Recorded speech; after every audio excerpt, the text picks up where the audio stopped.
Hello students. इस video में हम जानेंगे एक छोटे से टेस्ट के बारे में जो बहुत इंपॉर्टेंट है ब्रिक्स के केस में। यह है compressive strength test of bricks. तो इसको हम करते हैं आईएस कोड 3495 1992 पार्ट 1 के हिसाब से। अब यह हमें ध्यान रखना है कि compressive strength of the brick जो है वो क्वालिटी ऑफ ब्रिक को तो रिप्रेजेंट करती है, लेकिन स्ट्रेंथ ऑफ मेसनरी इसके ऊपर डिपेंड नहीं करती, क्योंकि डायरेक्टली डिपेंड नहीं करती, क्योंकि वहां पे मोटार भी रहता है। तो मेसनरी का अगर स्ट्रेंथ निकालना है तो वहां पे दोनों फैक्टर्स को कंसिडर करना होता है, स्ट्रेंथ ऑफ मोटार और स्ट्रेंथ ऑफ ब्रिक। यहाँ हम केवल स्ट्रेंथ ऑफ ब्रिक के बारे में बात कर रहे हैं। तो अब क्या करेंगे, आपने जो सैंपलिंग करके ब्रिक्स निकाला है उसको लेंगे और उसके डायमेंशंस नोट कर लेंगे, जो कि नियरेस्ट 1 mm के एक्यूरेसी में होना चाहिए।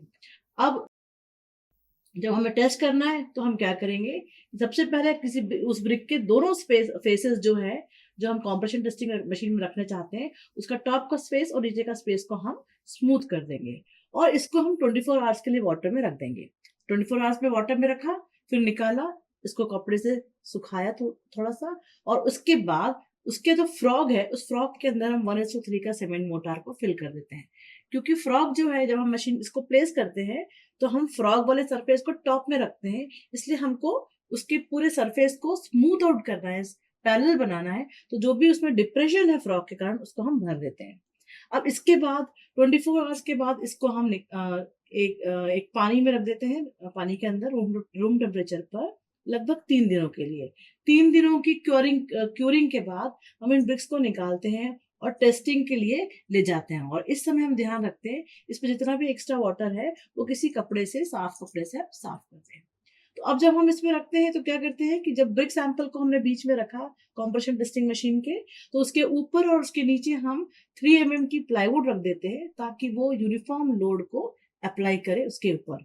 और ये ध्यान रखते हैं कि जो फ्रॉग है वो मशीन में टॉप की तरफ फेस कर रहा। इसके बाद एक यूनिफॉर्म रेट पर, कांस्टेंट रेट पर हम लोड अप्लाई करते रहते हैं। वो रेट होता है 40 न्यूटन पर mm स्क्वायर का। इस पे हम लोड अप्लाई करते रहते हैं। कब तक अप्लाई करेंगे? जब तक कि इसमें ब्रेकेज ना हो जाए, फेलियर ना हो जाए। जिस लोड पे फेलियर हो रहा है, जिस मैक्सिमम लोड पे ब्रेक फेल हो रही है, उसको हम नोट कर लेते हैं।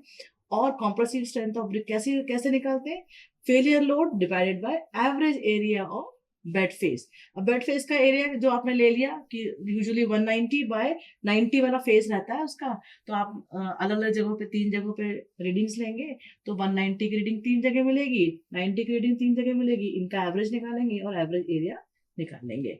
तो ये ध्यान रखना है कि अगर आपका कॉम्प्रेसिव उस क्लास की ब्रिक के लिए जो कॉम्प्रेसिव स्ट्रेंथ स्पेसिफाइड है, उससे अगर 20% लेस या डिफरेंस आता है उसकी स्ट्रेंथ में, लोअर साइड आती है, तो उस पर्टिकुलर स्पेसिमेन को हम कंसिडर नहीं करते हैं। अदरवाइज ऐसे 3 ब्रिक की टेस्ट करते हैं और टेस्ट करने के बाद तीनों का एवरेज वैल्यू निकाल लिया जाता है, वो कॉम्प्रेसिव स्ट्रेंथ ऑफ ब्रिक बन जाएगी। लेकिन किसी भी कंडीशन में ये वैल्यू, कॉम्प्रेसिव स्ट्रेंथ किसी भी ब्रिक की, किसी भी लॉट की 3.5 न्यूटन पर mm स्क्वायर से नीचे नहीं होना चाहिए। ऐसी ब्रिक्स को हम कंस्ट्रक्शन पे यूज नहीं कर सकते हैं। तो आशा है यहाँ से आपने compressive strength of cement of brick के बारे में अच्छे से जान लिया होगा। धन्यवाद।